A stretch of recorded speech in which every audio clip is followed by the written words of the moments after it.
வணக்கம். திருவெம்பாவை பாடல் 18.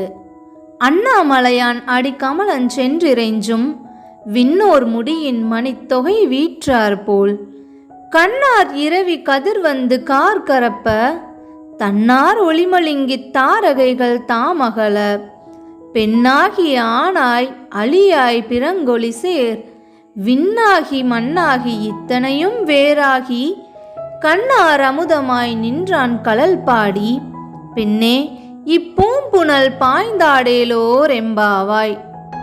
விளக்கம். சூரியனின் ஒளிக்கீற்று வெளிப்பட்டதும் விண்ணிலுள்ள நட்சத்திரங்கள் எல்லாம் எப்படி மறைந்தனவோ அப்படி அண்ணாமலையாரின் திருவடியை பணிந்ததும் தேவர்களின் மணிமுடியிலுள்ள நவரத்னங்கள் ஒளி இழந்தன.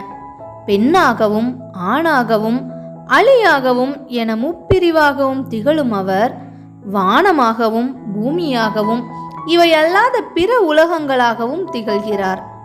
கண்ணுக்கு இனிய அமுதம் போல் தோன்றும் அவரது சிலம்பணிந்த திருவடிகளை புகழ்ந்து பாடி பூக்கள் மிதக்கும் இந்த குளத்தில் பாய்ந்து நீராடுங்கள்.